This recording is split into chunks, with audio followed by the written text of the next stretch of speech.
O'Neill, we're just waiting for the YouTube. We're having some functional issues. So you're not late.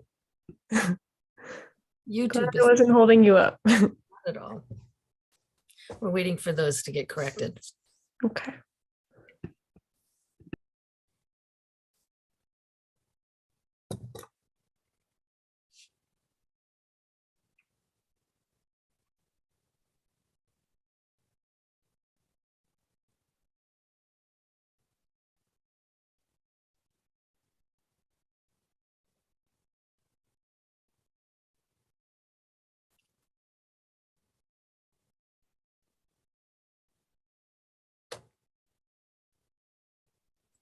You are all set to go now. Thank you. Okay, welcome back.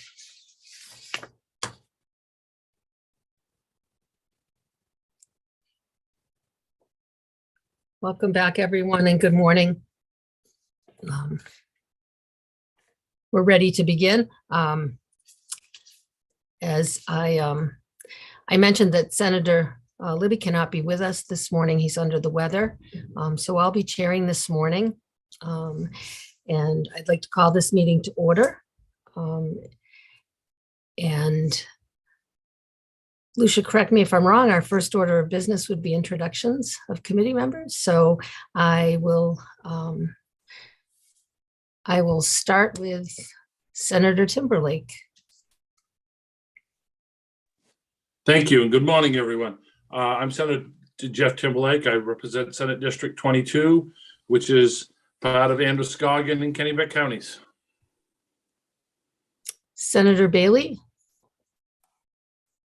Thank you, Madam Chair. I am Donna Bailey. I represent Senate District 31, which is Old Orchard Beach, Saco, Hollis, Leamington, and part of Buxton. And next we have Representative Blyer. Thank you, Madam Chair. Morning, everybody. My name is Mark Blyer. I represent District 22, which is Leamington and part of Buxton, Standish, and Limerick. And Representative Arata. Good morning. My name is Amy Arata, and I represent House District 65, which includes New Gloucester and part of Poland. Representative Millett. Thank you, Madam Chair, and good morning, everyone. Someone Millett, House District 71, towns of Norway, Sweden, Waterford, and West Paris. Representative O'Neill. Good morning. Thank you, Madam Chair. My name is Maggie O'Neill, and I represent House District 15, which is in Saco. And to our newest member, good morning and welcome to Representative Jess Fay, who's joining us today and is taking the seat I previously held. So good morning, Representative Fay. Thank you, Madam Chair. I'm Jessica Fay, and I represent House District 66, which is parts of the towns of Casco, Poland, and Raymond. Thank you. And I think that's everyone this morning. Just one other order of business. I wanted to take a moment to recognize our colleague, Representative Genevieve McDonald, who has recently resigned since our previous meeting. And I want to publicly thank Representative McDonald for her contribution she made to this committee while she was our House chair, and wish her well. With that, I'm going to start with some housekeeping. This meeting is being broadcast live and recorded on the Government Oversight Committee's YouTube channel. The audio stream is broadcast on the legislature's website. A few reminders before we get started. The legislature's audio stream is turned on at the scheduled time for this meeting. The YouTube stream is turned on at the start of the meeting and remains on until the end of the meeting. When you are on the Zoom meeting platform and your camera or microphone are on, whatever you say or do will be heard, even during breaks. Please remember to mute yourself when you're not speaking and turn off your video if you need to leave the meeting at any time. Written materials for this meeting have been mailed or distributed electronically to committee members and have been posted on the OPEGA website at the start of this meeting under the GOC meetings section. The OPEGA director and staff may share documents on the screen as needed. Please remember that the Zoom chat function should not be used for any substantive discussions or committee business because it's not visible to the public. Please limit the use of the chat to to getting the attention of the chair, getting help with technical issues.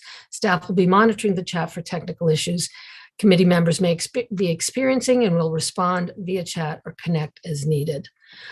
Finally, a reminder for any vote taken, members must be verifiable through audio and video. So with that, I would turn to our agenda, and our first item is our meeting summary from our January 21st, 2021 meeting. Are there any comments on the minutes, if you've had a chance to review them?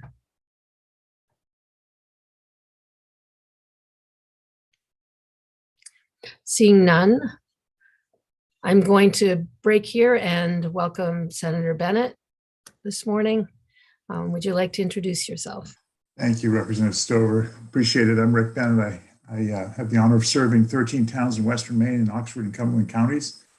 In the Maine Senate, it's the beautiful areas of the Lakes region and the foothills of the White Mountains. Welcome. Our first agenda item this morning is the OPEGA information brief on the Maine's Child Protective Services.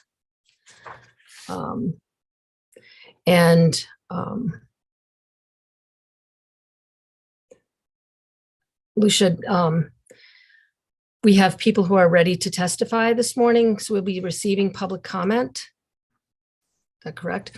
That is correct. Yep.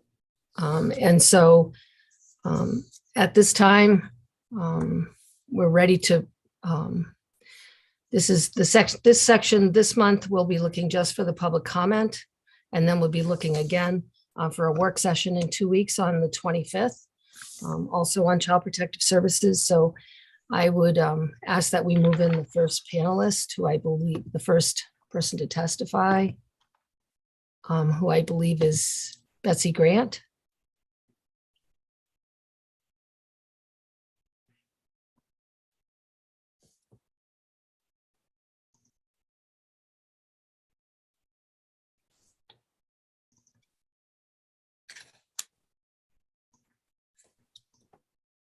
Sorry, there are 3 of her in the attendee space, so I guess I'm not sure which one to promote.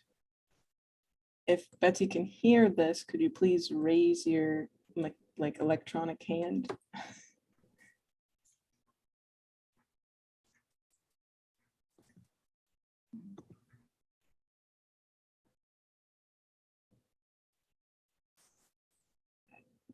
I don't know which one.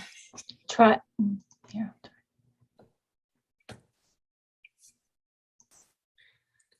As we're waiting for Ms. Grant to enter the meeting, this is our comment period on the Maine Child Protective Services. We are using Zoom as our platform. Anyone wishing to testify today who hasn't registered should be registered for the webinar. If you've not registered and you would like to testify, please go to the OPEGA website under the GOC meetings or click on the link provided for those wishing to testify. Once you register, you will receive an email with a link. In case we have anyone out there who didn't already register, I wanted to make sure.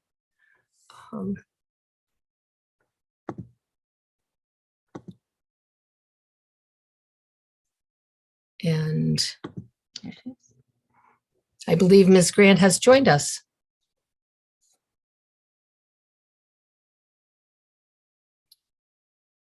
Betsy Grant, are you able to join us on video or audio?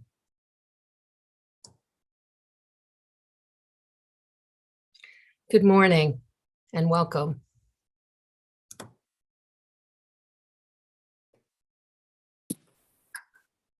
Can you hear me now? Yes, we can. Thank you and welcome. Good morning. Good morning. Please go ahead. I see major concerns with Child Protective Services and the lack of caseworkers that they have. Obviously, all these things we all know about. As far as keeping children safe in our state, we need to increase daycare availability across the state. And we also need to develop a long-term foster care living center. The amount of foster children that I'm seeing just in my own daycare has increased over the last 5 years by a lot. And there needs to be a living facility so that these kids they can have access to counseling. I get foster kids all the time. They don't even have a counselor. Sometimes I don't even know their names when they get dropped off. So that's a big problem. And childcare is the front line for noticing abuse and neglect from 6 weeks to 6 years old. We see if they're in the same outfit 3 days in a row. We see what they smell like. We see the parents when they pick them up. We can tell if parents are intoxicated. Especially in rural towns, we all know each other. And so information travels quickly. So to not support childcare, we can't support the families. And there's major problems in the childcare industry. Subsidized families, that's a huge problem. We contacted this week, we went off the website and we contacted probably 27 daycares in Washington County, Hancock County, and some of Penobscot. Not one opening. Some of them accepted subsidy, but some of them didn't. And major reason for not accepting subsidized families is for struggles to get paid. And myself right now, from last year until February, from May of last year to February, I've done work over $18,724 that I'm not going to see because my redetermined subsidized families they didn't get processed in time. But I'm going to keep the kids. I'm not going to say go home and come back when you get approved. So back pay for subsidy needs to happen for childcares. Thank you. Are there questions for Betsy Grant? Yes, Representative Arata. Thank you. Thank you for being here, Ms. Grant. With regard to back pay for subsidies, was this an issue before the pandemic? Because For now 20 a lot of things are delayed, rent relief, LIHEAP, a lot of things are delayed because of staffing shortages and from people being I don't upset. have a staffing shortage. I think I'm the only business person in the state or the planet that has not had a shortage of staffing. So you didn't have a problem getting payment or you did have a problem getting payment from the state before the pandemic back in 2019? Yep. Okay. Definitely. All right, thank you. Other questions for Ms. Grant? Yes, Senator Timberlake.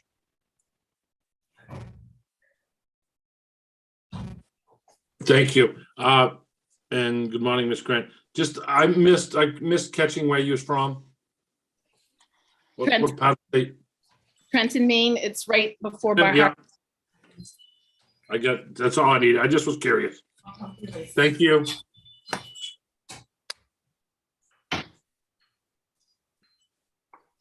Others? Any other questions? Thank you, Ms. Grant, for testifying today. We appreciate your input. Do you have written testimony that you've posted? I did. It Okay. didn't include all of my issues, but. Thank you for testifying. Any other questions? We appreciate you coming to the committee today. Okay, can I keep going? Of course you can, please. Another issue with foster children, for example, I have subsidized for an infant, we're getting $349.70 a week. One of my infants had a crime committed to him. He was removed, put in foster care, and now I only get $227 a week from subsidy if I get paid. That's a difference of $122.50 that a child from subsidy got moved to foster care because it's a different program. But that's a loss of $122.50 for that child. And that's going to limit his ability to find childcare too, because it shouldn't had him for 21 weeks. So that's a loss of income just because that child got taken off of subsidy and put on foster care reimbursement. That's $2,572.50 that the daycare people lose simply because he got moved off a subsidy and into foster care.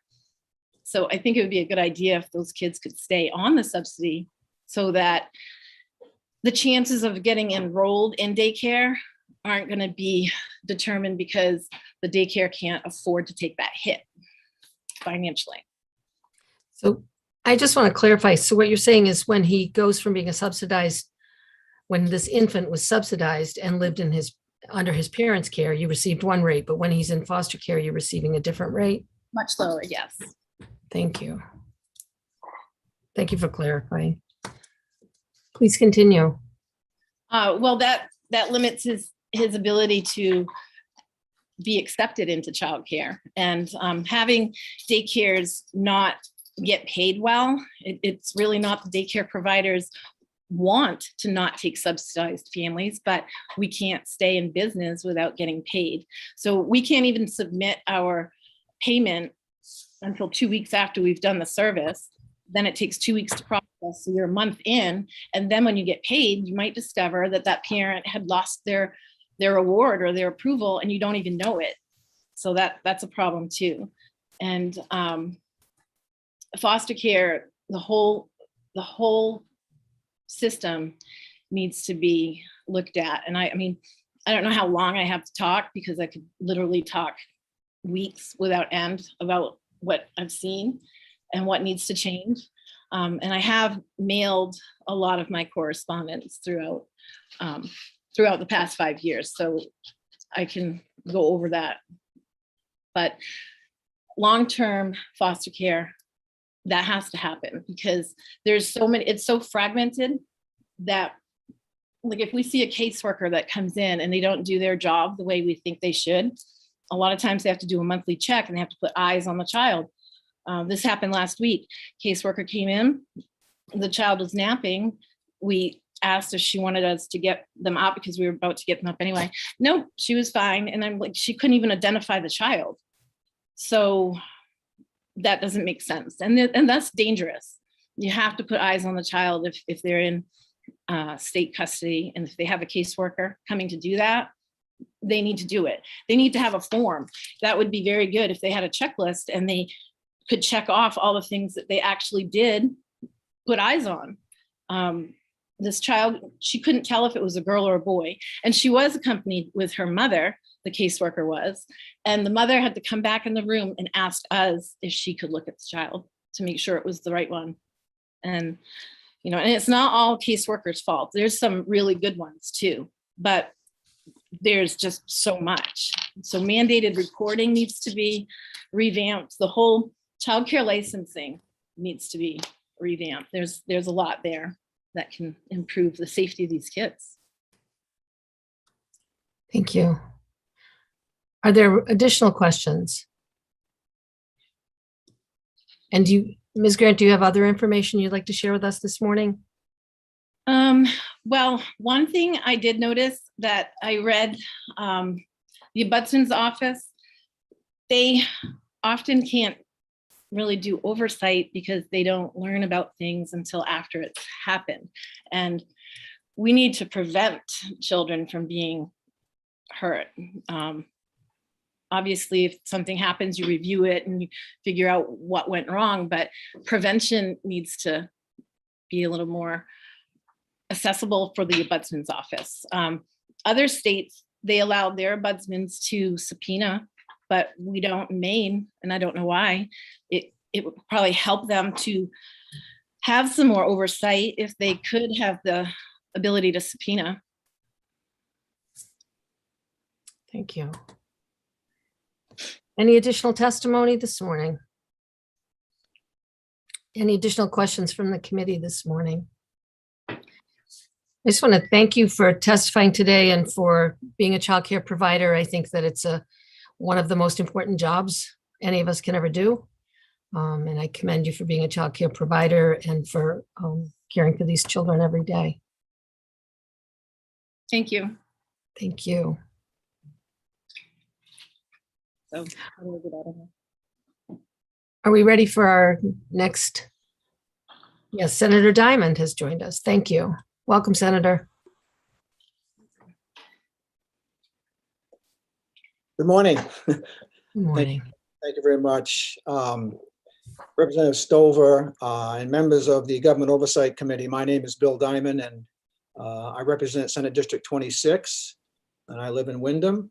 And I appreciate the opportunity to share a few brief thoughts pertaining to the oversight of Maine's Child Protective Services report presented by the OPEGA staff to this committee on January 21, 2022. As a former member of this unique committee, I'm familiar with and thank you for the important work you do, and as well as the OPEGA staff. I want to make a special thank you to Director Lucia Nixon and Senior Analyst Amy Gagney, because I had met with them electronically and asked for some additional information, and they were very, very helpful providing the information. And I just want to say thank you to them and let you know how cooperative and helpful they are. Realizing this is a first in a series of investigative reports initiated by this committee, I would like to share some initial observations for your consideration.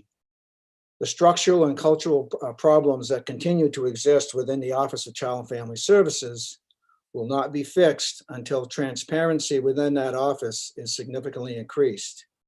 And by the way, this is not a partisan issue by any means. Since I've been working on this, there's been 4 governor administrations, independent, Democrat, Republican. So it's been a long-standing problem that has gone on repeatedly over the years. Last week, DHHS released their annual report of child deaths tracked by their offices.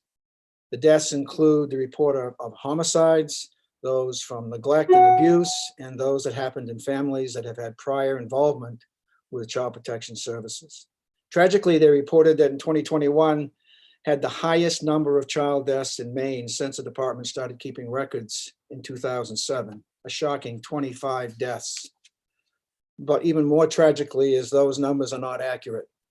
It's even worse because of the report. The report did not include 5 additional child deaths last year, 4 of which resulted in murder charges. Also, another homicide with a murder charge was filed in September regarding a murder in 2020. The child deaths not included in the HHS report are, in June, Jaden Harding, a 6-week-old infant from Brewer, Haley Godding, a 3-year-old little girl from Old Town, Maddox Williams, a 3-year-old boy from Stockton Springs, and in August, Silas Melvin, a 1-month-old infant from Milo. And in September, Harper Averill, a 3-month-old infant from Turner. She died in 2020, but the charges were issued in September of 21. And then Carson Malloy, a 14-month-old infant from Oakland. And those charges are still pending, although drug trafficking has been initiated as a charge.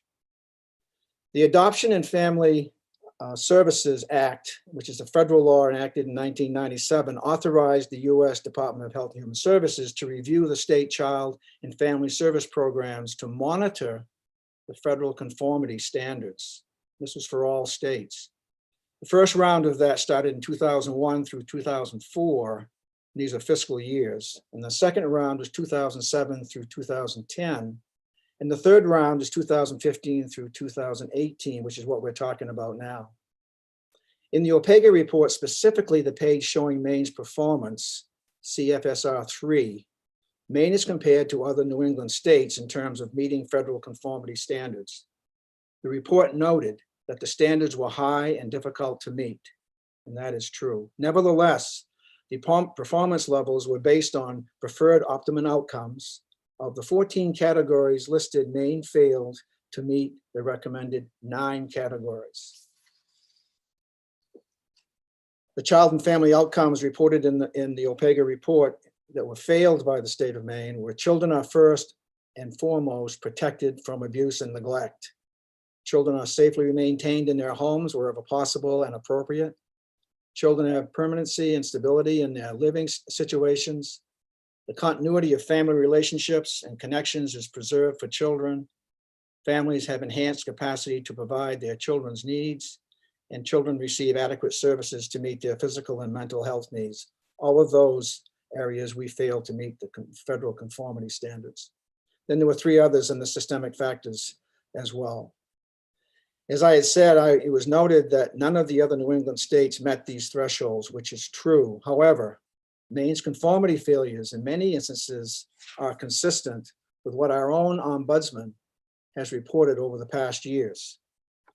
I would urge caution about minimizing Maine's lack of conforming to the standards simply because other New England states have also failed to meet their preferred outcomes. We only need to look to our neighbor, Massachusetts, where a 5-year-old girl has been missing for 2 years. The Chief Justice of the Massachusetts Supreme Court ordered a review of their entire system, including how and why a 5-year-old girl could be lost for that period of time. There have also been reports about serious failures in all of the other New England states. So Maine, being in that company, should not be comforting to us. As a result of failing conformity standards, Maine, like other states, is required to develop the mandated program improvement plan, which is referred to as PIP in the report, meaning the department must report how they will reach an acceptable performance level. Maine's PIP was approved by the Children's Bureau February 2020. Interestingly, the information for that review period was obtained from fiscal years 2015 through 2018, with additional information along the way, as required by the CFSR Round 3, which is a year and a half prior to February 2020 approval date.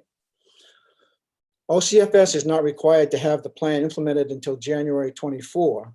So we have data gathered between 2015 and 18 that was basis for the PIP approval in February 2020, and the completed goals of the plan are not required until 2024. That would only make sense to bureaucracies.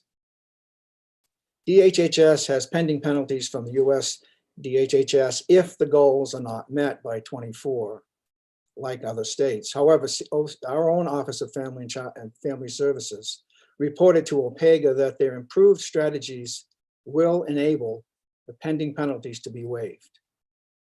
Well, I would say maybe or maybe not. I would suggest that progress reports should be monitored by this committee on a quarterly basis, because this committee is the only committee that meets year-round and has subpoena powers if necessary. It's unclear as to what the amount of potential penalty may be.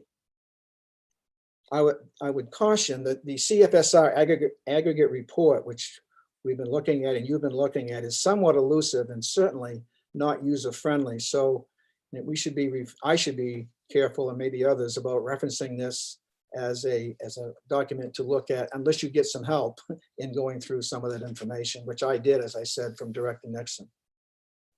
I have reviewed the following documents within that report, and which reveal important information about Maine's current policies for protecting children.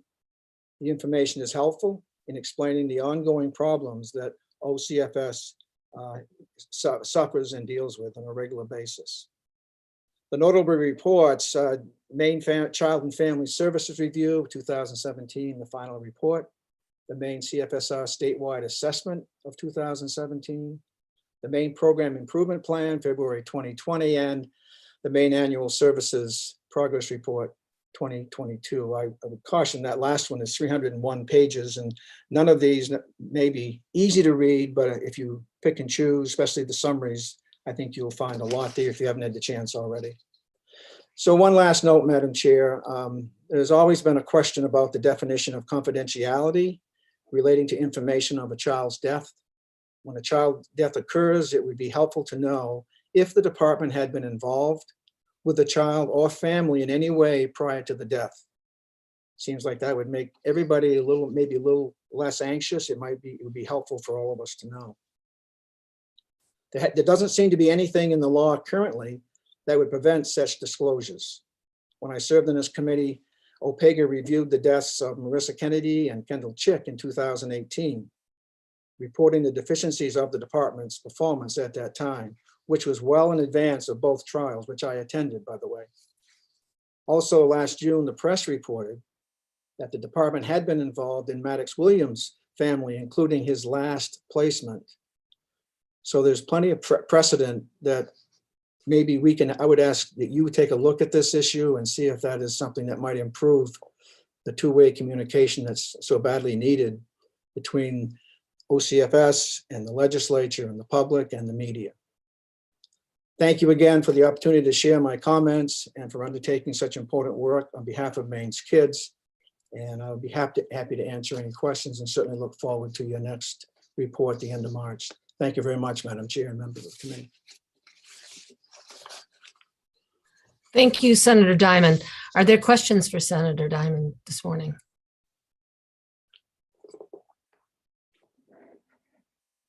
Or comments on his testimony? I just want to thank you, Senator. I've made a note. We have a work session coming up on February 25th. I got my hand up and my. Oh, I'm sorry. I apologize, Senator. Senator Timberlake. And I think Senator Donna Bailey does too. Oh, I'm not seeing that. Thank you. Senator Diamond, I thank you very much for the work you've done, and I really do appreciate what you've done. The testimony you given this morning, is it online? Because we didn't receive any packets or anything today. And I think there's some valuable information in there we need to pay attention to. You've been following this for years. So I guess my question to you that I lay out there is, what do you really see is our next step in the next 2 or 3 months? Because that's what we really got left. Because if we wait till September, which is when the talk of the next report comes out after this, I don't see anything happening. And this is an issue that I would like to say is as dear to my heart as it is yours, but you have been working it much longer and much harder than I have. What do you see our next steps to get something done through this legislation in the next 2 months? Senator Timberlake, thank you. I think that the next step is, I'm looking forward to the report that's going to be issued at the end of March. And I think the committee decided to schedule that for the very reason it would allow a little time left in this legislative session to maybe address some issues, albeit a brief time. But I'm looking forward to that. I think this was more of a standards review, in my opinion, getting all the cards in the right line. And I think the next one hopefully will be revealing some of the reasons why we're having record child deaths and some of the reasons why it's difficult to have any type of communication with OCFS. You remember in June, we had 2 board members of the Ombudsman Board resign, a combination of 16 years. And they did that because they felt as nothing was ever changing within the communication and what the policies and procedures. So I'm hoping that we will get more insight through all the good work that OPEGA does as to child safety and what's really taking place. So that's, I think, is the next step, critical step. And then beyond that, whatever we can do with existing legislation to, again, increase the transparency, take down the barriers that seem to have been built up for so long. Thank you. You're welcome. Up next, we have Senator Bailey. Thank you, Madam Chair. Senator Diamond, thank you for that information. And I'm just wondering, you made reference to the comparison chart, if you will, of the compliance standards and that it was limited to other New England states. Are you aware of how Maine fares in comparison to all 50 states? And if you don't, I think I would ask Lucia if maybe she and her staff could get that information, but I didn't know if you had looked at that. Thank you. Thank you, Senator Bailey. I talked with Lucia about that. And so that information, I think, and correct me if I'm wrong, Madam Director, but I think that available, that information can be garnered. It's not easily, for me, it wasn't easily friendly. It was not user friendly to get to all that, but I think that the answer to that is yes, Senator Bailey. I think that information can be gathered. And I would answer Senator Timberlake, yes, we sent my testimony. I think everybody should be able to have access to it. We sent it out a day or 2 ago, I think.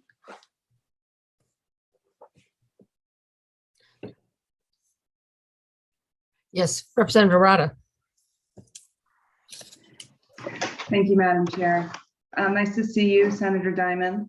I was wondering if you had a chance to look over the OCFS letter of response to the Ombudsman report. Yes, briefly. I haven't looked at it in detail and examined it, but I know it's there and I've seen it quickly. Yes. And it references the fact that they try to keep children with the family and the Child First Prevention Act that they're going to implement. Do you have any thoughts on that? The problem with reunification becoming the default position to go to is that we have so many cases where that was tried, even pushed. I think Maddox Williams this last June was put back with his mother, and then he ended up dead. Marissa Kennedy's mother and stepfather were both convicted.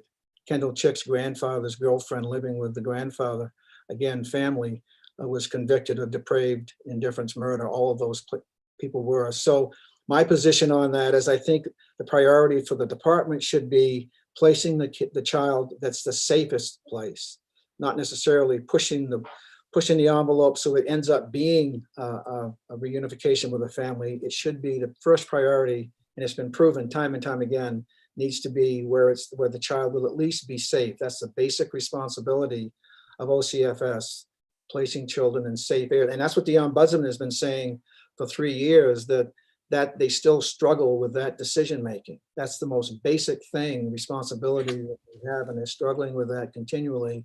Hence the record-breaking deaths we're having. And again, the majority of all the June deaths, murders, a parent has been charged with manslaughter, murder, or depraved indifference murder.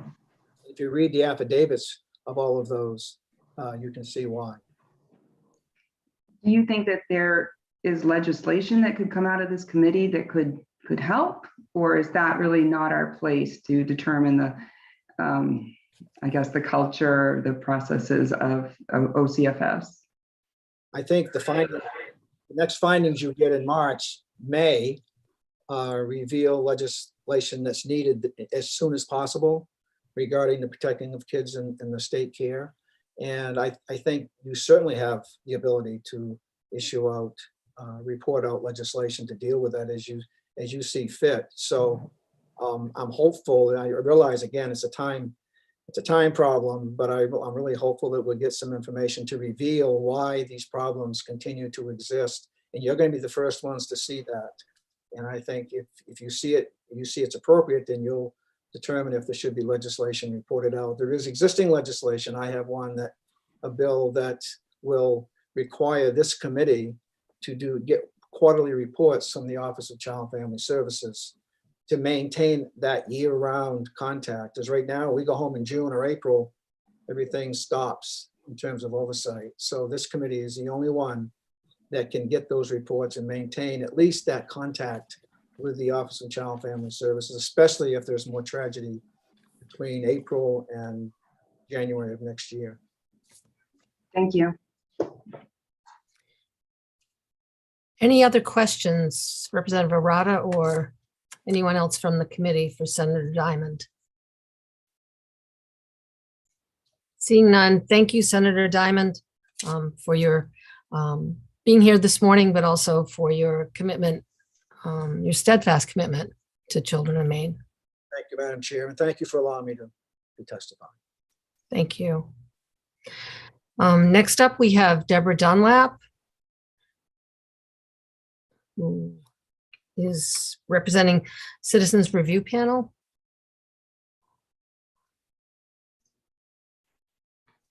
I'm not seeing her in the attendee list, so for now, maybe proceed Okay. to the next. Okay, if she comes back, then we will move to Victoria Vos. Ms. Vos, I believe, is in the attendee list.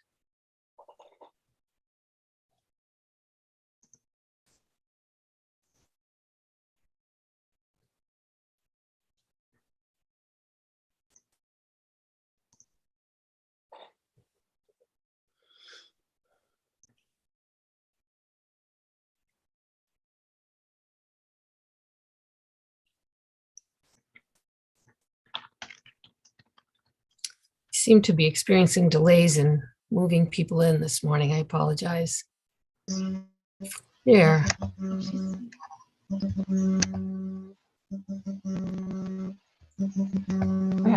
technical difficulties. Oh, there we go. Good morning. Morning, Ms. Vos. Welcome. I'll turn the microphone over to you to testify. Is it all set? Or can you hear me okay? You're a little broken up. Okay. And we're getting an echo. Anyone else?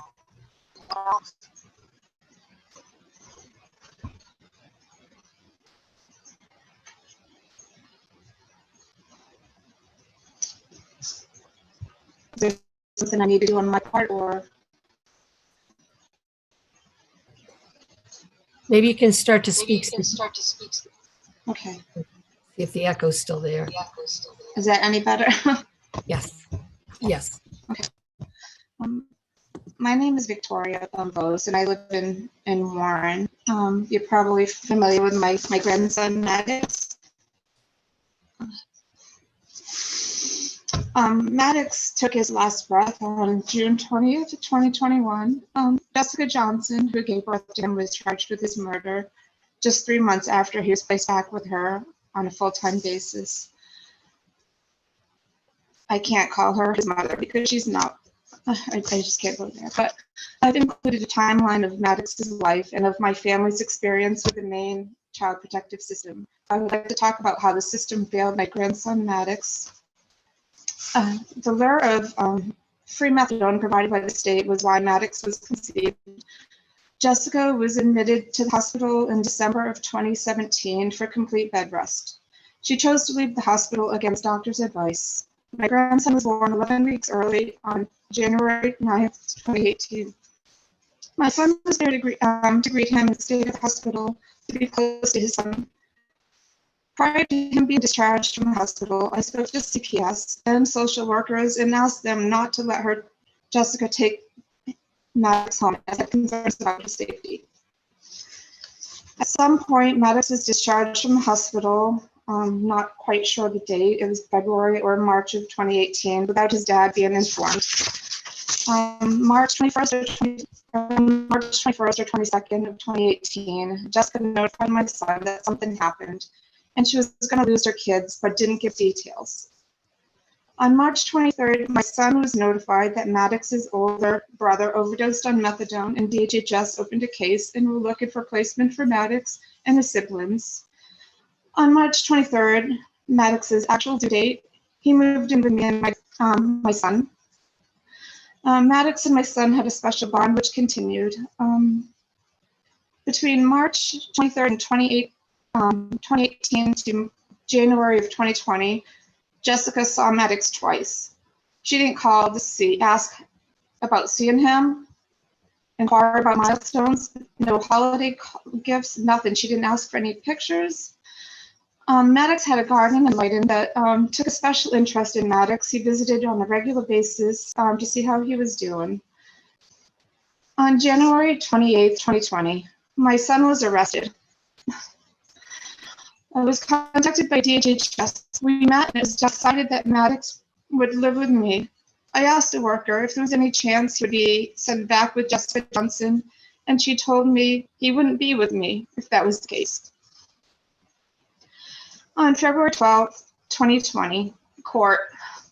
I was blindsided when DHHS, along with the judge, decided to hand over my grandson to a stranger. I personally asked the judge not to place him with her, as did Maddox's guardian. I had minutes to get him to DHHS to hand him over to her, a stranger that had shown no interest in him. I helped with the transition the best I could. I got to see Maddox again, February 17th and 18th for an overnight. My communication with Maddox was very infrequent after that. Beginning of COVID, she used that as an excuse, even though you can't get COVID from a phone call or a video call. She got upset when the guardian ad litem or DHHS stopped in to visit. COVID isn't an excuse. COVID wasn't here when Marissa Kennedy and Kendall Chick were murdered. When a person has a decade of history with DHHS, there is no excuse for no follow-up on these children. February 18th to October 1st, my family didn't see Maddox. My son was able to get 50-50 with a court order, which started October 2nd. We had every other week, which lasted until December 6th, when she stopped letting us see him due to COVID again.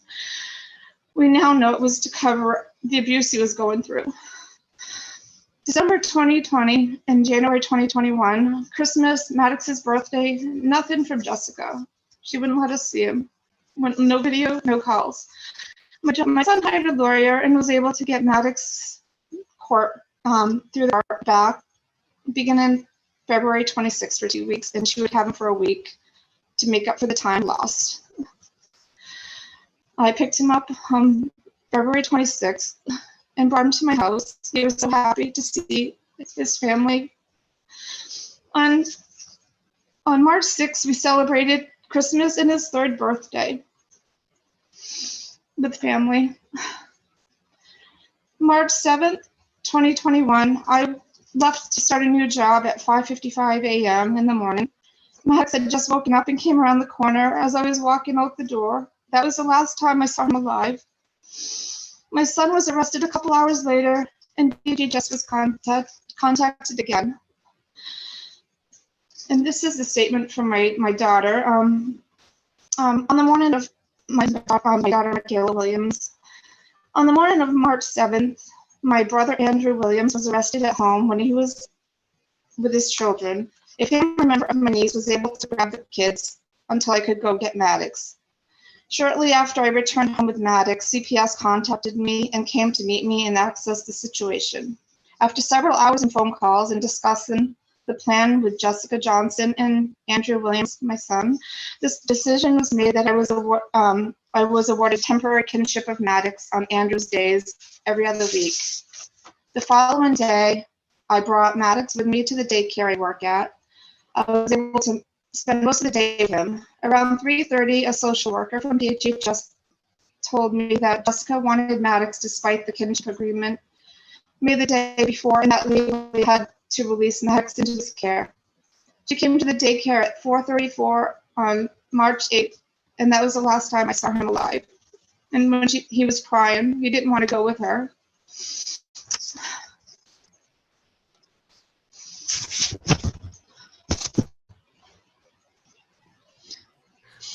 Please take your time and take as much time as you need. It's just difficult to understand with someone with that much history, over a decade of history of with DHHS, that they would reunite constantly, try to, it's just so frustrating.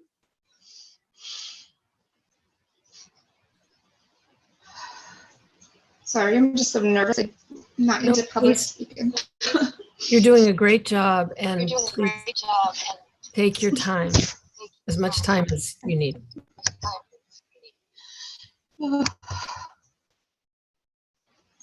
Just trying to figure.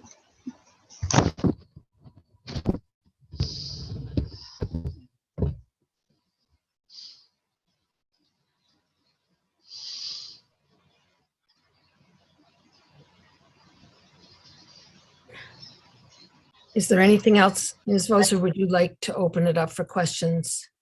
I think that's it for now. I want to first thank you for being here this morning and also acknowledge how truly sorry I am. On behalf of the committee, I'm truly sorry I am for the loss of your grandson. And thank you for being here on his behalf this morning. And I would like to open it up to my colleagues for comments.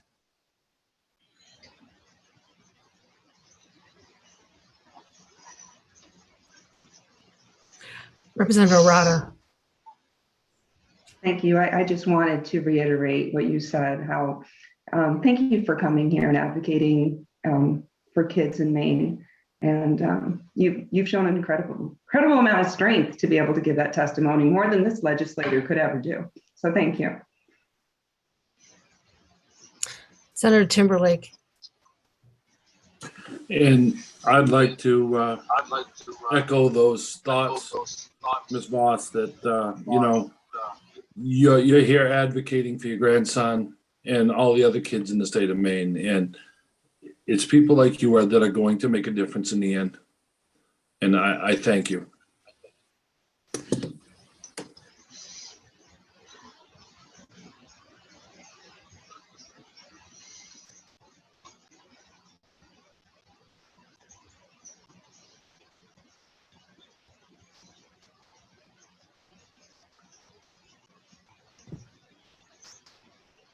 Any other? Senator Timberlake, was your hand up again? No. Anyone else? Ms. Vos, I really want to thank you. Was there someone? I'm having feedback and I'm trying to distinguish between voices and the sounds that we're getting feedback on. I just want to thank you for being here, providing this testimony and the timeline, and recognize how valuable your voice on behalf of Maddox is for this committee. Thanks. Thank you. Is there anything else you'd like to share? Not at this time, no. Okay, thank you very much for being here this morning. Thank you for having me. I'm going to move us along. Next in the waiting room, we have Christine Albieri from the Child Welfare Ombudsman Office.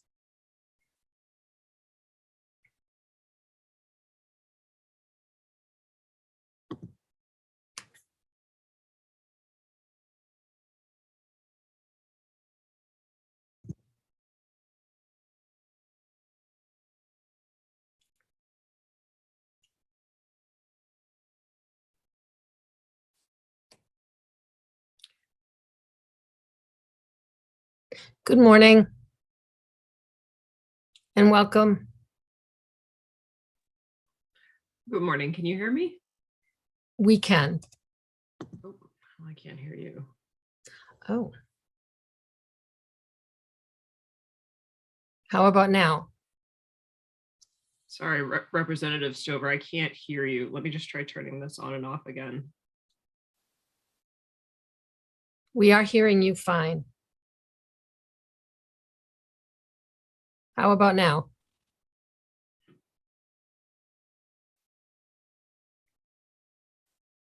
Can everyone hear Christine Albieri? Oh, Representative Rada got her packet while we're trying to figure out this audio.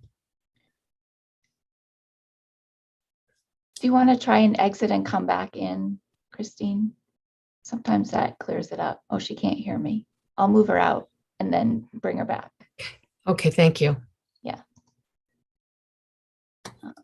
Hold on one second. I might need to ask Rena to do that. Just 1 second.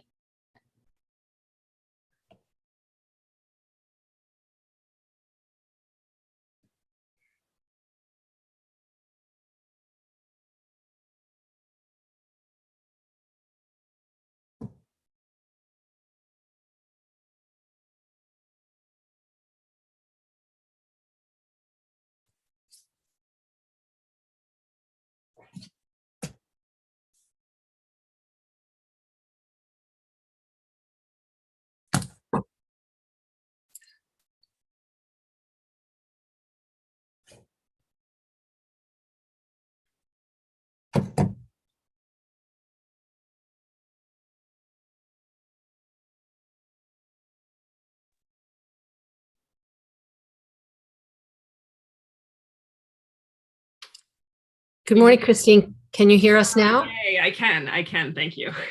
Okay. And Lucia's back as well. So please go ahead. Great. Thank you so much. Good morning, Representative Stover and members of the Government Oversight Committee. Thank you again for having me here today. My name is Christine Albieri, and I'm the Child Welfare Ombudsman for Maine. The OPEGA information brief on oversight of Maine's Child Protective Services details the roles and responsibilities of 6 oversight bodies. Of those 6, 4 review cases, including the confidential records involving child abuse and neglect, although that may not be their sole function. The Child Welfare Ombudsman and the federal reviews performed by Quality Assurance Department within the Office of Child and Family Services, which is those are the reports that Senator Diamond referenced in his testimony, exclusively review cases involving child protection investigations and cases that are the responsibility of Child Welfare Services. Quality Assurance reviews cases based on a random sample and proportionally to the distinct types of child welfare involvement. The Child Welfare Ombudsman reviews cases based on complaints received from the public. As I have said to you previously, I agree with OPEGA that the Office of Child and Family Services Quality Assurance Department has a thorough and objective process. The federal progress reports, which are available on the OCFS website, are detailed and reflect a consistent process to review cases that are not easy to quantify. The Serious Injury and Death Review Panel and Domestic Violence Homicide Panel review cases involving serious injuries and deaths of children or children killed by interfamilial violence or who are bystanders to domestic violence homicide. Each panel also reviews cases that either do not involve child welfare or do not involve children, but both have unique insight into why children who are the victims of the most serious abuse and neglect experience what they do. Unlike the Ombudsman's Office and the Quality Assurance Department, both of these panels have the benefit of extensive medical expertise. The Maine Child Welfare Advisory Panel and the Justice for Children Task Force do not review confidential case records, but instead provide expertise in child welfare and make recommendations and provide trainings and surveys that are invaluable. The Ombudsman's Office has membership on both the Child Welfare Advisory Panel and the Justice for Children Task Force. One of the difficulties that we have in sharing information between the oversight bodies, the review cases, so the four that I mentioned that actually do case reviews, are the restrictions on sharing confidential information. Also, unlike the Ombudsman's Office and the Quality Assurance Department, the Serious Injury and Death Review Panel and the Domestic Violence Homicide Panel wait until criminal prosecutions or investigations are complete to review cases. Except for cases of overlapping membership, the oversight bodies detailed in the information brief do not have a formal process of regularly communicating with each other. And in the cases of the bodies that review confidential case information, there's no consistent sharing of information or collaboration outside of our standard public reporting. I've found the public reports of Quality Assurance, the Serious Injury and Death Review Panel, and the Domestic Violence Homicide Panel to be an important check on my own work at the Ombudsman's Office, both in the past and currently. If communication barriers are broken down and some of the oversight bodies are given the ability to share confidential information, not publicly, but between oversight bodies, we may be able to identify consensus on issues where it exists. Then we can more quickly advocate with child welfare to draw attention to trends and concerns before public reports that lack detailed case information are released. Thank you, and I'm happy to answer any questions. Are there questions for Ms. Albieri? Yes, Senator Timberlake. Of course, me, right? Thank you, Madam Chair, and thank you, Christine, for being here.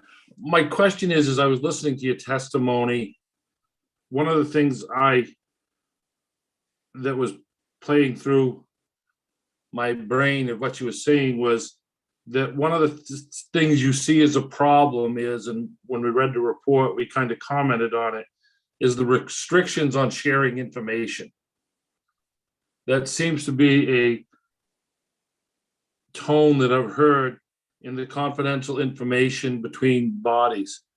How would you propose, because you work in this every day, that we address that situation? So a couple of things. There are things that we are allowed to do that we haven't been doing, so that aren't necessarily prohibited by law. For example, in the past, I was invited to review a case on the Serious Injury and Death Review Panel if it came up again by the department. So there are things that are, I don't think that there's necessarily a restriction, but it doesn't happen.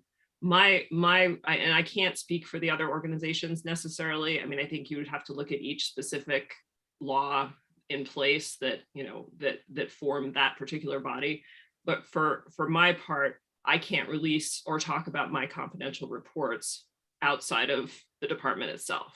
So in my case, I think it would require a statute change. And that doesn't, and again, this is not, it doesn't necessarily mean that I need to be sending all of my reports to the Serious Injury and Death Review Panel, but it would be it would be ideal if we could, maybe there could be a biannual meeting of the different panels where we could say, hey, look, we have this one case that we reviewed, or we see a series of cases that we reviewed, and the babies all experienced abusive head trauma, and we saw these things that led up to it. And this is not a real thing, I'm just speculating here. And then we could say, Serious Injury and Death Review Panel, have you seen anything similar to this in your practice? We could say to the quality assurance folks, how about you? Have you seen anything? And then for my part too, I review types of cases that some of the other panels don't review. So they might be seeing practice issues that they don't necessarily see every day, and then they could talk to me. But I think in some cases it would require a statute change, but in others it wouldn't. But again, I think each individual oversight body would have to have input into, or you'd have to look at the legislation itself and see what needed to be changed, if anything. Well, I thank you very much for your information, because I don't understand the statute change, because I would have thought you folks would have all been treated the same as, I use a reference of my doctor's office, who, as you get older, you have more doctors. So they have to talk to each other, and they're passing information from one to the other. I would have thought the different organizations would have had the same security that allowed you to pass confidential information to one for the other. But what you're telling me is that's not there. Yes, I mean, and again, I can't speak for the other organizations in terms of how they're interpreting their own statutes and laws and regulations, but I can say for my part, I can't, under our current legislation, I do not believe that I'm allowed to do that necessarily, at least in every case. Well, thank you very much, and I really appreciate your testimony. Thank you. Senator Bailey. Thank you, Madam Chair. A quick question that was came to me when we heard from Ms. Grant this morning. Other than your office, is there any avenue for folks like Ms. Grant noticed that a caseworker came to her childcare center and was supposed to have eyes on the child and didn't do that? So it sounds like, that's an allegation that the caseworker did not follow department policy. Other than your office, is there anywhere members of the public can report allegations of caseworkers or other members of the department not following department policy? Or is it just your office and that's it? Thank you, Senator Bailey. I think in terms of organizations outside of DHHS, I think that I'm the only one who is authorized to investigate complaints specifically against Child Welfare Service. However, some of the issues such that Ms. Grant was describing, I mean, I always encourage people to actually contact a supervisor within the district office of whatever department the caseworker is from, contact a program administrator, contact the central office, because some of the issues that might come up are personnel issues as opposed to systemic issues. So, that example sounds like a personnel issue to me. And again, they're all kind of tied together, right? So it's hard to say, but I always encourage people to absolutely contact supervisors and others, higher up supervisors within the Office of Child and Family Services to make these reports. But no, there's no other organization that can actually investigate these types of things that's an independent body from the department. Thank you. Excuse me. Representative Fay. Thank you, Madam Chair. Nice to meet you, Ms. Albieri. It's my understanding that there's a bill that either came from the governor or the department that is going to impact your work. And I was wondering if you have had a chance to look at that language. I don't know if it's appropriate to speak about that a little bit. Just curious how involved you were in crafting that. Sure. So there are actually, I believe, 4 pieces of legislation that would change or could potentially change the way my office is structured or funded or any of the above. So the governor's bill is something that the ombudsman's office, including my board of directors, was actually very much involved in negotiating with the department and forming the language of the bill. So yes, absolutely, we gave a lot of input to that, and then we also answered questions from the folks that submitted some of the other legislation as well. So there's a lot. I mean, there's a lot of pending legislation to strengthen the ombudsman's office.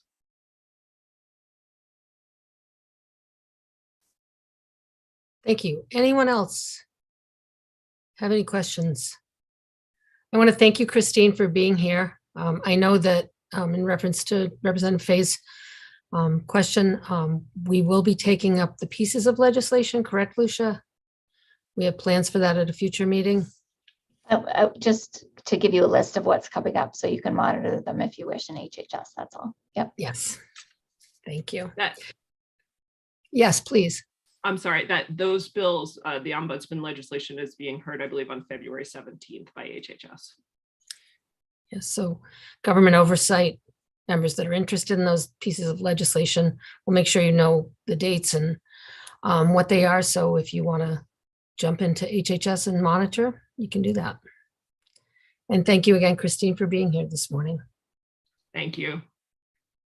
Next up, we have Molly Bogart with the HHS Commissioner's Office coming in.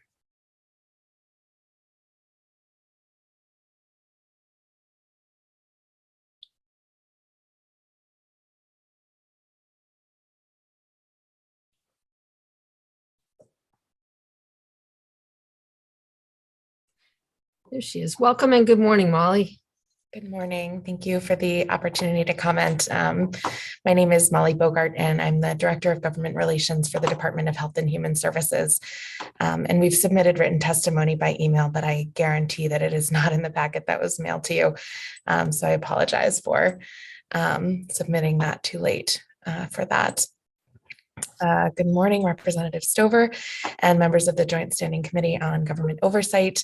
As I noted, I'm Molly Bogart, Director of Government Relations for the Department of Health and Human Services, and here today to provide very brief comments on the OPEGA information brief on oversight of Maine's Child Protective Services, and provide a little bit of information in response to questions during the presentation of the report a few weeks ago.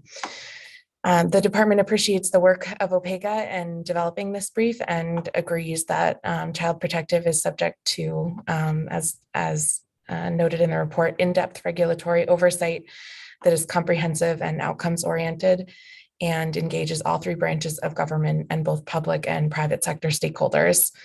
We've continued our ongoing commitment to system improvement in conjunction with the entities cited in the report, as well as the legislature, and believe that the system is designed in a way that ensures appropriate overlap and connection among the entities and their members.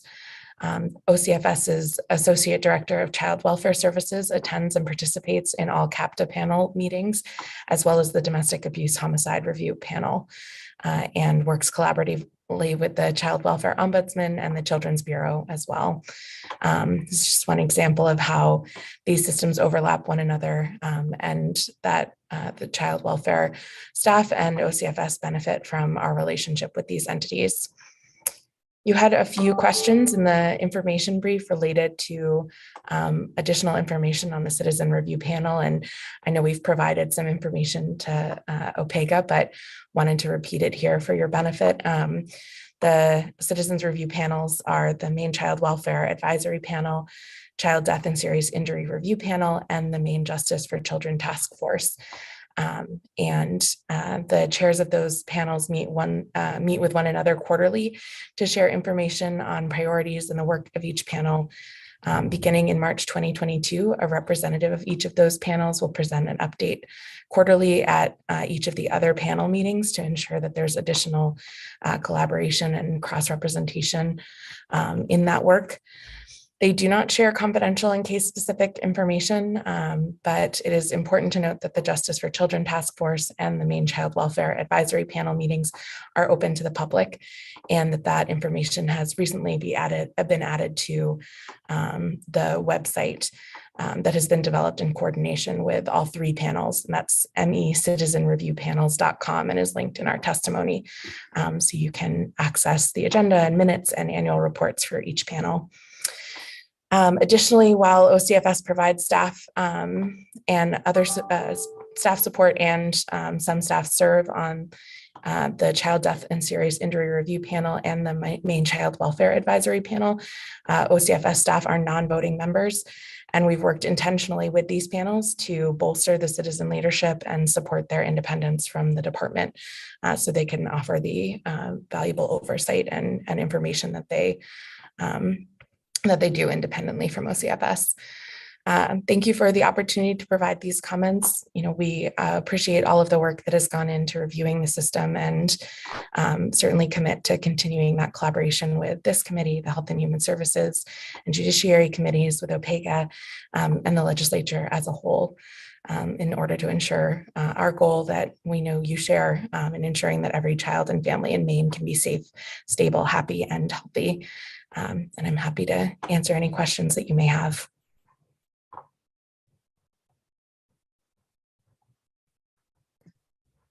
Thank you, Molly. Yes, Senator Timberlake. Told you I'd shock you. And thank you, Molly, if that's fine.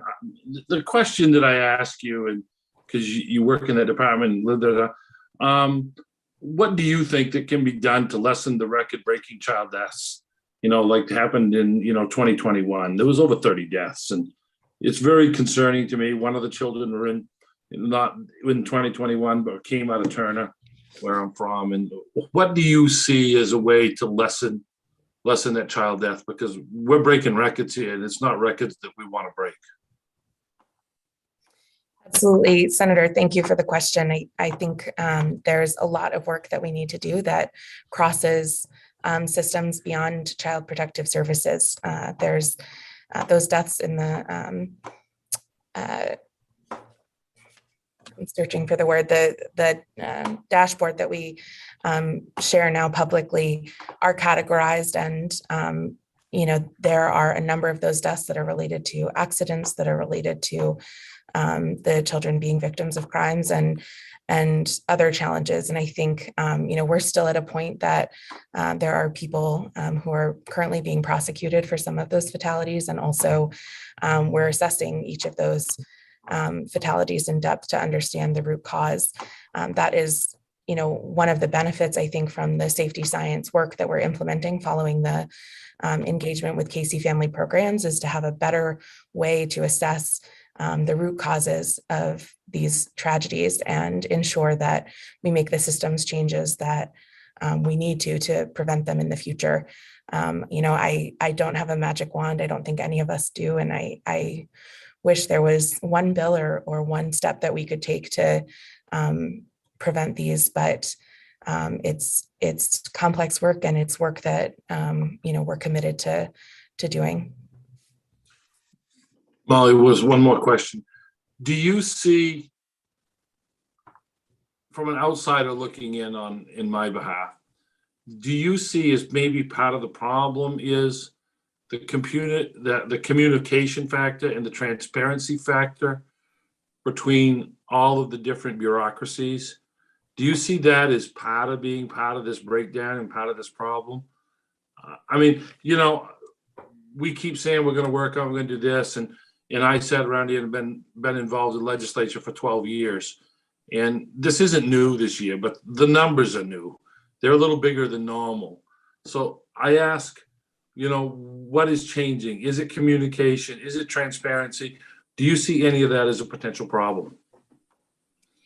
Yeah, and thank you for that question as well. I think this administration has been committed to transparency from the very beginning, and we have done a lot of work to ensure that we've increased our public reporting, stayed at the table when asked by legislators and stakeholders to engage with folks. There's always work to be done to increase transparency and communication, but I think we've done some good work to further build the relationship with the child welfare ombudsman and the stakeholders we work with. I know there was conversation earlier about confidentiality and the challenges that presents, but I also think it's important to remember that these children and these families did not ask to be part of child welfare investigations. And when we look at confidentiality, we have to remember that when information becomes public, it's public forever. And that can have a huge impact on the ability to prosecute individuals who have perpetrated crimes. It also can be a disincentive to people disclosing information to the department if they know that can be further disclosed to the public or specific stakeholders. And so it's an important balance that we have to strike when we're doing this work. And I'm not here to tell you we're doing it perfectly, but there are a lot of things that we need to consider, and the satisfaction that we seek in trying to see all of the information in order to get an answer needs to be balanced with the rights of the families who are engaging with child welfare. Yeah.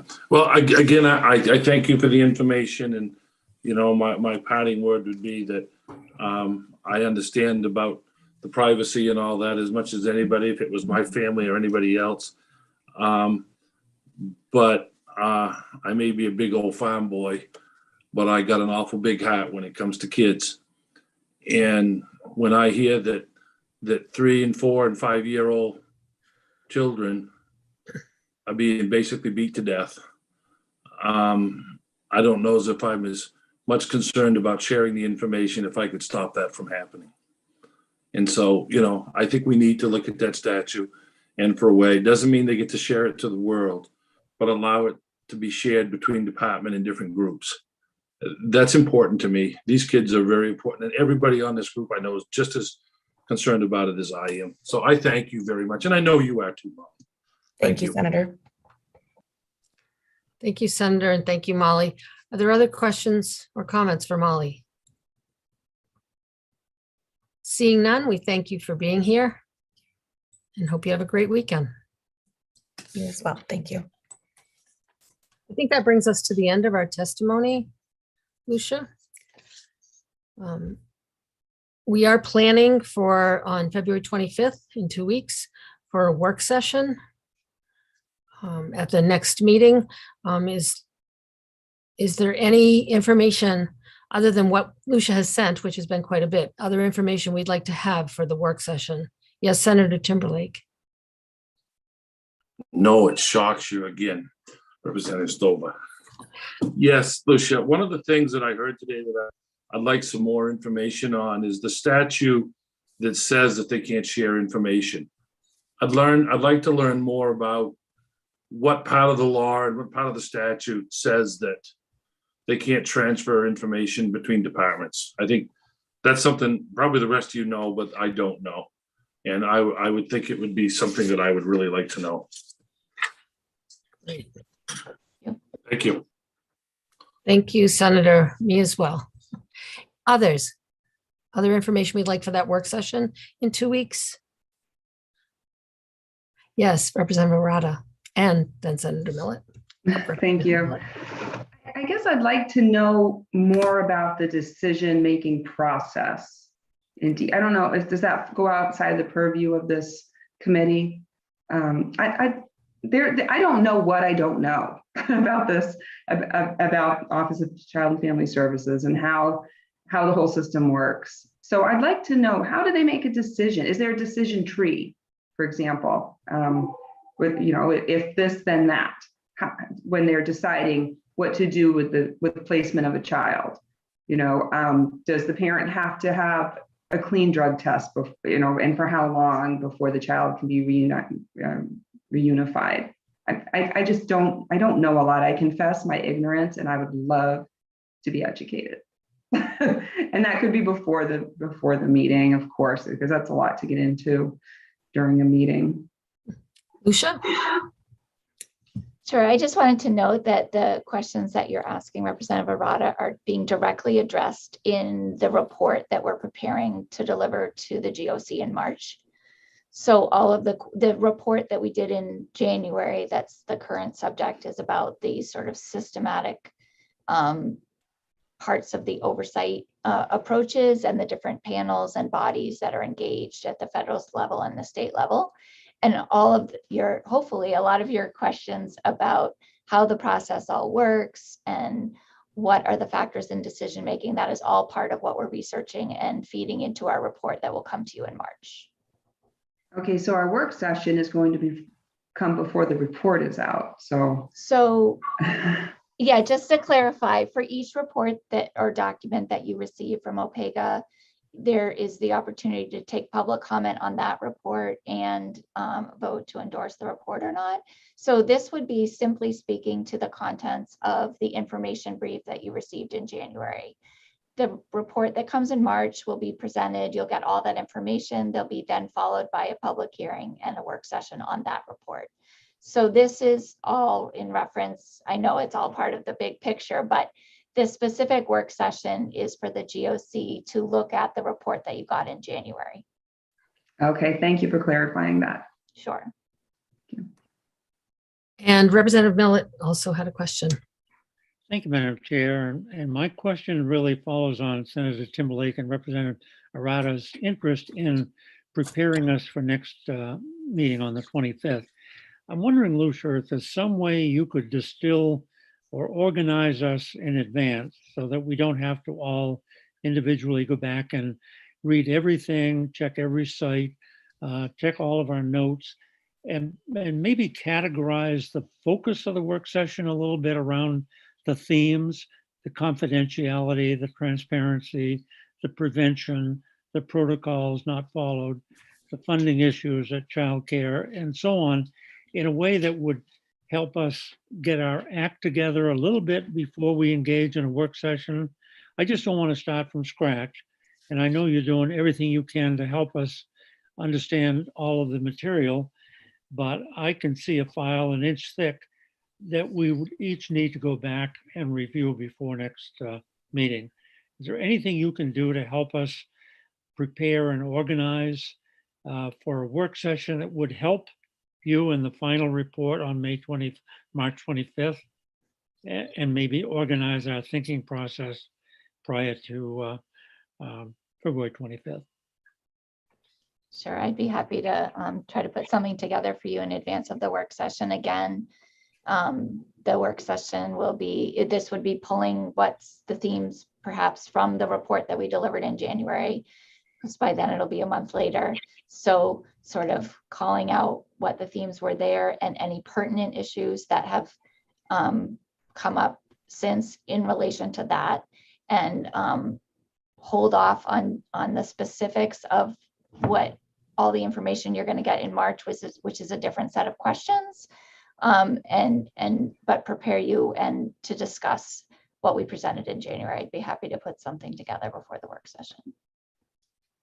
Thank you very much. Yes, thank you. Other information we'd like in 2 weeks for the work session on February 25th. And people, of course, can reach out to Lucia directly before then if they have other things that aren't coming to their mind right now.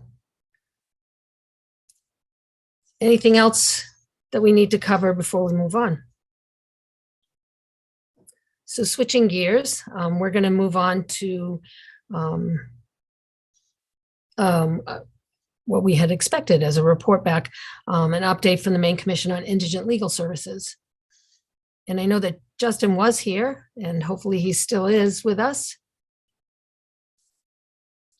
There he is. Madam Chair. Madam Chair. Yes. I just have a housekeeping question. Are we planning on taking any break for lunch, or should we just eat whenever and we're just going to push through? Thank you. It's a good question, Lucia. we've gone over the agenda. We have this report, and then we will be doing a review, the tax expenditure review. We have a vote. Are we anticipating going into the afternoon, or is it your report, of course? Would you I think recommend? you're, Go ahead, please. I think you're in a position to finish up, depending how, it's always hard to predict how long each agenda item will take, but I think you are in a position to finish up without needing to take a lunch break, but that could change, of course. But that would be my estimate at this moment. Would folks like to take a 5-minute stretch break? Just to get a drink and come back, or do you want to plow on through? Plow on through. Okay, let's do that. So we'll turn it over to Justin Andrus. Welcome back, Justin. Thank you. Good morning. I appreciate the opportunity to address the committee again. I have provided a number of documents that I believe were distributed electronically a week or two ago, including a relatively short form specific report addressing the items that we've been asked to address in the letter we received last March, together with our annual report and documents about what are going on. Essentially, since the last report, the most significant change is that we've brought in 4 attorneys to work as the directors and counsel within the audit and supervision and training divisions. That has resulted in yet again enhanced attention to the quality of the review that we're engaging of our attorney vouchers. We're seeing at the same time that the need for remediation in those vouchers seems to be decreasing as folks are coming into line with the expectations we set for them last year. So all of that seems to be working, I won't say perfectly yet, but much better than it was even 6 months ago, and certainly far better than it was a year ago.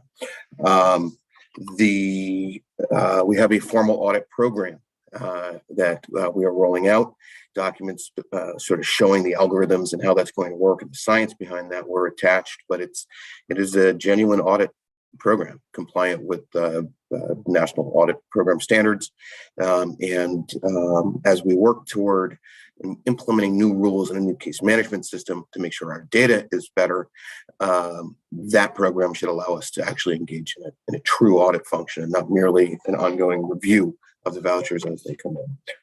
So that's been a pretty favorable improvement. That product is the work primarily of Arthur Washer, who is one of the attorneys in the audit division. Credit where it's due. On the quality control front, the training and supervision division has been engaged in additional training. We're getting training opportunities out to counsel. We're putting on trainings, developing trainings, doing all of the things that we should be doing, not yet at the rate that we probably should be doing it. We're still spinning that up, but the things are happening. In addition to that, we're continuing to work to ensure that only qualified counsel are approved in their cases, and we're doing that pretty successfully. At the same time, we've worked with the courts to explain our expectations there. We're seeing fewer and fewer instances where there needs to be any intervention because of conflict between qualifications and an assignment. And then the program is working when we identify those to either get co-counsel for training or to get new counsel in the case. So that is working very well. Biggest threat to quality of service remains attorney attrition. There is a document that I believe that I included with you in here about sort of decrease in the rate of retention. So we're still staffing our cases, but we still have to do some of that manually. We're working with the Judiciary Committee on some initiatives over there, which may include what I keep calling a flying squad of some employed attorneys that can deploy where I need to in order to make sure that we can meet our obligations to our clients. And then finally, on the issue of determination of indigency, we've had a lot of screeners depart. We've had another screener resign due to health issues since February 3rd when I wrote my letter. And so indigency determinations still remain problematic. And where we can engage in them, we do. It was never the case that we were in every court, and it is now the case that we're in fewer and fewer courts. We do have good candidates for 2 of the open positions. We are currently conducting interviews. So rather than prattle at you, especially because it's already been a long morning for you, I'll stop there. As always, happy to answer questions or address concerns, or to go generate information outside and report it back to me. Thank you. And I just want to thank you for the update and the report. And we have a number of documents, but you've been with us in the past, even in the short time I've been with this committee. We've had other reports from you, and somehow this, I think the first time I saw you on this committee, there was, you were under a bit of stress, so things seem to be coming together. And we have a question from Senator Bailey. Thank you, Madam Chair. Director Andrus, so currently, how many rostered attorneys do you have, and how does that compare to your last report? So I did not run the roster today, but the last time I did a week or so ago, to make a count, was 279 attorneys then actively seeking cases. And Deputy Director Maciag has just chimed in, it's 280 today. So it's actually fairly consistent. We fell to a nadir of about 225 over the summer, and are back up to about 279, 280 day to day. They are not the same 279 or 80 attorneys every day. Attorneys are opting in and out of the lists, and opting in or out of eligibility to receive cases, to manage their caseloads. And so we have approximately 315, the last time I checked, people who seem to have open cases in the system. I say seem to have because there remain data quality issues, particularly with older cases. We'll discuss that previously. So that's not quite right. So what we're seeing is that 280 person availability is remaining fairly consistent, but the people who are opting out to finish out their cases aren't necessarily coming back. And so we're continuing to see, much slower, but continuing to see a decline in the total system capacity, even while the number of people who are available on a given day seems to have stabilized, increased a little bit.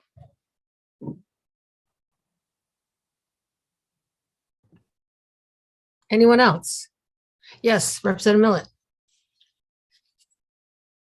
Thank you, Madam Chair, and thank you, Director Andrus. I had an observation. I think our chair made a similar comment. When I came on the Government Oversight Committee in 19, things were in a much different posture than they are today. My years on appropriations, I remember not fondly. The general tenor of conversations around the program was one of defensiveness and, to be very candid, obfuscation more often than not. I looked at the 9 exhibits you presented, arrived in my mail last night when I got home after 10, and I read them this morning. It took me an hour, but I was impressed at not only the organizational focus and the staying on the 4 topical areas, but the absolute lack of defensiveness and the wealth of information you provided. So I just wanted to make that observation and commend you for giving us, I think, everything we've asked for. And these quarterly reports are immensely helpful, I think, perhaps for you as well as for us, because it shows the progress you're making. And I think it is real and significant. And I note that you've communicated not only with this committee, but the Judiciary Committee, the Governor's Office, the Chief Justice is included, the entire span of people of interest watching what you're doing and hoping for improvements, I think would be impressed. And I just want to thank you for the work that you've given us and the tenor of the information you've organized on our behalf. Thank you. Thank you, Representative. Other comments? I just want to echo the appreciation expressed by Representative Millett. I think you've provided us with a wealth of information. Some of us didn't receive the packets yet. For those that did, it's really great. I commend you for pulling things together. Thank you. And being here today. Thank you, Representative. And we look forward to seeing you again. for an update. Any other questions before we move on? Thank you, Justin. Thank you. So that was our third quarterly report, correct, Lucia? We expect another report in April or May? Yeah. Mhm. That's great. Next, we'll move on to our tax expenditure review. Lucia, I'll turn it over to you to walk us through, get us ready for a vote this morning. Sure. Thank you very much, Representative Stover. This is the revisiting at your last meeting, you had recommended and approved adjustments to which tax expenditures are on in the different categories based on legislation that was enacted last year that made some adjustments, and also recommended order for upcoming full evaluations of tax expenditures. And the committee reached an agreement January 21st. And part of the statute requires consultation with the taxation committee. So the GOC sent those materials over to the taxation committee for their review. The taxation committee looked at the materials and discussed them on Tuesday, February 8th. And I was able to attend the meeting. And they have sent you back a memo, which given we just got that yesterday. So I'm going to quickly screen share that memo just to confirm the what you got back from taxation. Are you able to see the screen share? Yes. Okay, so this memo came back saying that as you requested, the taxation committee has reviewed the GOC's recommendations for the review category assignments and schedule. Noted, as I mentioned, that I was at their meeting to answer questions, and the taxation committee appreciates the consultation as no suggestions for changes to what they reviewed. So they are in agreement with what the GOC agreed to in January. If you need me to pull that back up, I can, or if not, we can. You can proceed to a vote. Any questions for Lucia? I think then it's fair to say we could proceed. Do we need a motion? Is someone willing to make a motion to approve the adjustments? Or do you want me to make the motion? We need a motion on the floor to approve the adjustment on the tax expenditure review. Representative Millet. I'd be happy to make that motion. I have looked at it, and I think that the 1A and 1B categories and the attending information all make sense. And it sounds like there's good communication with the taxation committee and good feedback. So happy to make the motion to approve the adjustments as presented to us this morning. Great. The motion. Thank you, Senator Bennett. So we have a motion on the floor in a second. Any further discussion? Then I would move for a vote on this motion. All right. Senator Libby, absent. Senator Bailey. Yes. Senator Bailey, yes. Senator Bennett. Yes. Senator Bennett, yes. Senator DeChambeau, absent. Senator Kime, absent. Senator Timberlake. Yes.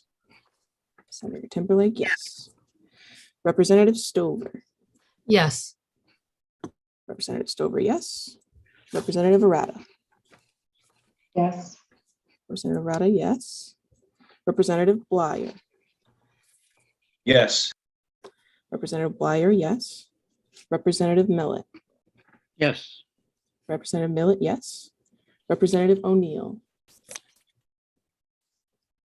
Representative O'Neill, absent. Representative Fay. Yes. Representative Fay, yes. 8 yes, 4 absent. Thank you. I'm going to move us forward to Our director's report, Lucia, take it away. Under tab 5, I believe, in our packet. For those of you who have gotten the packet by mail, it is in tab 5. For those who are looking at it by email, there's a couple of pieces of information. There's the traditional chart that shows the various OPEGA projects that are ongoing at the moment, and the review requests that you have before you that are still open, and follow-up that we're doing on recently completed projects. So what I would just do to update you right now is to say that we are continue working actively on wrapping up the evaluation of the research expense tax credit for next, that will be the next report coming to you on March. Sorry, I was muted. I didn't notice that. So thank you for the introduction. This is a quick overview of what's going on in OPEGA. We are continuing to work actively on the full evaluation of the research expense tax credit to have that report to the GOC in early March. And we are working actively on the Child Protective Services first evaluation report to follow the information brief report that you had in January. Our first evaluation report will be coming to you at the end of March. So we're very busy in the office with both of those projects. Additionally, for follow-up for current projects, we are having, as you had the public comment on the information brief, and you'll have the work session at the next meeting, so we don't really have to mention that. For follow-up on the indigent legal services, you had your third quarterly report, and we'll get the fourth one scheduled. As for review requests that are open before the committee, the Wild Blueberry Commission wanted to give you a quick update on that one. That's a review request that's been open for a while, and the ACF committee just had a briefing from the Wild Blueberry Commission on Tuesday of this week. And Representative O'Neill had to exit, but she asked me to pass along to you that ACF has now had a total of 3 oversight type meetings with the Wild Blueberry Commission, the most recent being on Tuesday. I also did forward all of you, for those who have particular interest, the materials that were shared for that meeting. So you should all have those in your email. And they have requested some additional information from the Wild Blueberry Commission, and their intent is to receive that information and then decide what to do from there and report back to the GOC. So they are in the midst of ongoing oversight. The Wild Blueberry Commission has submitted an annual report and a number of materials that they are reviewing. So I wanted to give you that update. And the one other piece of information that came up earlier in the meeting that I wanted to quickly go over is, for those of you interested in following legislation on child protective services this session, let me see if I can bring up a list that I have for you that will make it, and again, this is shared by email, and hopefully you can find that. If you need it again, let me know. But for those of you who do want to keep an eye on these, because you won't be meeting again until February 25th, I wanted to let you know there are 5 bills scheduled for a public hearing in the HHS committee next Thursday, starting at 1 p.m., including the bill one of the bills Senator Diamond has in, and some of the pieces of legislation that have been referenced today. And the remaining 3 Child Protective Services related bills are also scheduled before the GOC meets again. That's Tuesday, February 22nd at 1 p.m. There will be a hearing on 3 additional bills. So that is just sort of for your information as you follow the larger issue of child protective services through the legislature this session. Those are all the updates that I had for you today. I can answer any questions if there are. Are there questions for Lucia? I want to thank you for the detailed table that you sent out to us, and also keeping us up to date on the other. I serve on the other committee, but for those who don't, the work of the other committee in regards to child welfare. Any additional questions? Seeing none.